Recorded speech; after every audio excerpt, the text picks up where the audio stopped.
I was treated like a servant in my own home. My stepmother gave all her love to her daughter. She completely ignored my presence and left me invisible. Every single day felt like a never-ending, painful nightmare. The sun would barely rise in the dark morning sky. But my daily tortures would already begin with a shout.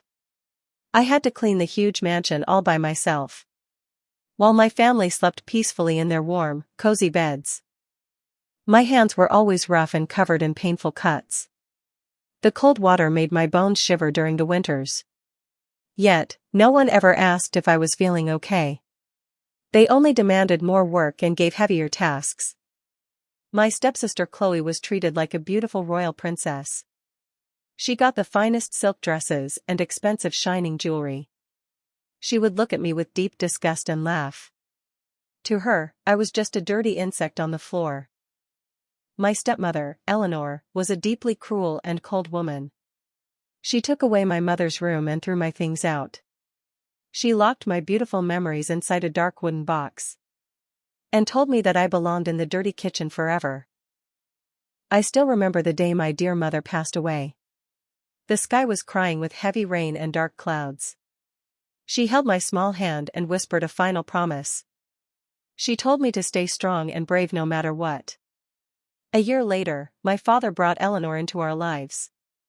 He thought he was giving me a loving new mother. But he did not know the dark evil hiding behind her smile. He was completely blind to the truth of my suffering. My father was a merchant who traveled to far lands. He would leave for months to earn money for us. The moment his carriage left the front gates of the house, my living hell would start all over again without any stop. If I made a small mistake while cooking their dinner, Eleanor would lock me in the dark basement for hours. There was no light, no warmth, and no food for me. Only the sound of rats running around in the pitch black. I used to look out of the tiny, dusty basement window. The bright stars in the night sky brought me small comfort. I would talk to them as if they were my mother's eyes, hoping that one day, someone would come to save me.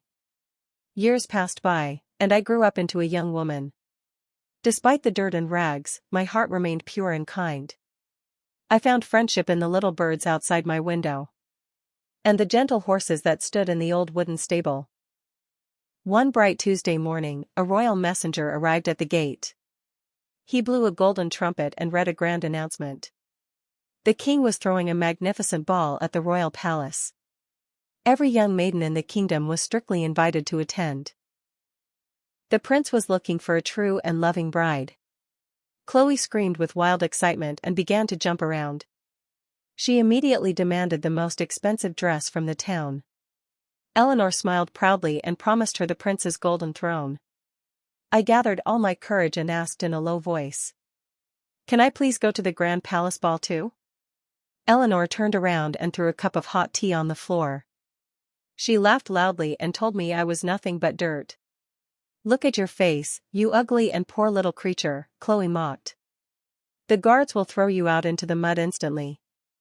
They gave me a huge list of impossible chores to finish, and told me I could never dream of leaving the kitchen. For 3 long days, I worked without a single hour of sleep. I ironed Chloe's heavy dresses and polished her high shoes. I brushed her long hair until my arms ached with pain. But my heart was breaking into 1,000 silent pieces. The night of the grand royal ball finally arrived. The grand carriage stood ready outside, glowing under the lamps. Eleanor and Chloe stepped inside, smelling of sweet roses. They looked back at me one last time and laughed viciously. The carriage drove away, leaving a cloud of gray dust behind. The big house became completely silent and ghostly quiet. I sank to my knees on the cold, hard kitchen floor, and I let out a loud, painful sob that shook my body. Why must I suffer like this? I cried out to the empty room. I have done nothing wrong to deserve this cruel destiny. The tears fell from my eyes like a rushing winter river. I felt completely broken, helpless, and utterly alone. Suddenly, a strange warmth filled the chilly room. The smell of sweet lavender and lilies filled the air. A bright, beautiful golden light began to swirl around me. I covered my eyes, feeling afraid of this sudden magic. When the bright light faded, a kind lady stood there. She had silver hair and a smile that felt like a warm hug. She held a long, glowing silver wand in her soft hand. "Do not cry, my sweet child," she said very gently. "I am your fairy godmother, and I have seen your tears.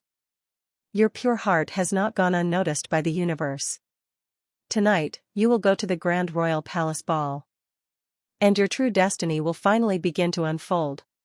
She walked out into the garden and looked at the pumpkins. With a gentle wave of her glowing silver wand, a large orange pumpkin turned into a magnificent gold carriage. 4 white mice turned into beautiful, strong white horses. Then, she turned her kind eyes toward my old, torn clothes. She tapped my shoulders softly with the magical wand. Instantly, my dirty rags turned into a breathtaking gown. It was made of the finest blue silk and shining diamonds. On my feet appeared 2 beautiful, clear glass slippers. They sparkled like pure water under the bright moonlight. "You look absolutely beautiful, like a true queen," she whispered. "But you must remember one very important golden rule. The magic will only last until the clock strikes midnight. At the 12th stroke, everything will turn back to normal. Your dress will be rags, and the carriage will be a pumpkin. You must leave the palace before the time runs out. The magic will only last until the clock strikes midnight. At the 12th stroke, everything will turn back to normal. Your dress will be rags, and the carriage will be a pumpkin. You must leave the palace before the time runs out." The palace was more beautiful than anything I had ever seen. Thousands of candles illuminated the massive golden ballroom. Loud, beautiful classical music played as people danced. Lords and ladies in magnificent clothes filled the entire space. When I walked down the grand marble staircase, a sudden, deep silence fell over the entire ballroom. The music stopped playing, and everyone turned to look at me. They whispered to each other, wondering who this princess was. Chloe and Eleanor looked at me with open mouths. But my magic was so strong, they could not recognize my face. They only felt deep envy for the beautiful stranger. I felt a strange sense of freedom inside my heart. The young prince walked through the crowd toward me. He had kind eyes and a smile that made my heart race. He bowed low and extended his hand very politely. "May I have the honor of this dance, beautiful princess?" The young prince walked through the crowd toward me. He had kind eyes and a smile that made my heart race. He bowed low and extended his hand very politely. "May I have the honor of this dance, beautiful princess?" We talked about the stars, the kingdom, and our dreams. He told me that he had never met anyone like me before. I forgot about my cruel stepmother and my miserable life. I forgot about the pain, the dirt, and the lonely kitchen. But happiness always passes by like a quick summer breeze. Suddenly, a loud, deep sound echoed through the palace. It was the grand palace clock striking the first hour of midnight. My heart jumped into my throat as I remembered the warning. "I must go," I gasped, pulling my hand away from the prince. "Wait. Please tell me your name," he called out loudly. But I did not turn back. I ran as fast as I could. Down the long marble steps, into the dark, cold night. As I ran, one of my tight glass slippers slipped off my foot. It fell on the hard stone stairs, shining under the moon. I wanted to stop and pick it up, but I had no time. The clock was striking for the 10th time already. The moment I reached the outer gates of the palace, the final 12th stroke of midnight echoed through the air. Instantly, my beautiful blue silk gown turned back into dirty rags. The golden carriage vanished, leaving only an old pumpkin. Ran all the way back home through the dark forest path. My feet were bleeding, and I was breathing very heavily. I hid the remaining single glass slipper safely under my floorboards. And I quickly sat back down by the cold kitchen fireplace. An hour later, Eleanor and Chloe returned home angrily. They could only talk about the mysterious, beautiful princess. "The prince did not look at anyone else," Chloe screamed. "He is completely madly in love with that unknown girl." The next morning, a royal decree was sent to every village. The prince had found the lost glass slipper on the stairs. He declared that he would marry the girl whose foot fit it. The grand royal guards began to visit every single house. 3 days later, the royal carriage arrived at our mansion. Chloe spent hours trying to squeeze her big foot into the slipper. She cried and pushed until her skin turned completely red. But the delicate glass slipper would not fit her at all. Eleanor tried to force it onto Chloe's foot with all her might. But it was completely useless, the slipper was too small. The royal captain sighed and looked around the quiet room.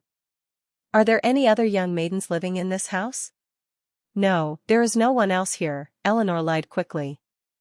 "Only a dirty kitchen maid who is unfit for a prince." But the captain insisted, "The king's orders are very strict. Every single young woman in the kingdom must try it on." I slowly walked out from the dark corners of the kitchen. My face was covered in gray ash, and my clothes were torn. Chloe laughed loudly and told me to get back to work. But the captain waved his hand and ordered me to sit down. He gently placed the sparkling glass slipper against my foot. It slid on smoothly and perfectly, like it was made for me. The room became completely silent as Eleanor gasped in horror. Chloe shook with wild rage, unable to believe her own eyes. I pulled out the second glass slipper from my dirty pocket. And I placed it onto my other foot with a soft smile. The royal guards bowed low before me with great respect. "We have found our true future queen," the captain announced. The prince himself arrived at our house a few minutes later. He looked past the dirt on my face and recognized my eyes. He took my hand gently and lifted me up from the chair. "I have searched everywhere for you, my love," he whispered. I stepped into the grand royal carriage with my prince. We drove away toward a bright, beautiful new future. The invisible kitchen maid was gone from that house forever. And a new story of love, peace, and happiness began. A few weeks later, a grand royal wedding was held. The entire kingdom celebrated with music, lights, and joy. I wore a magnificent crown, but my heart remained humble. I promised to always protect the weak and the invisible.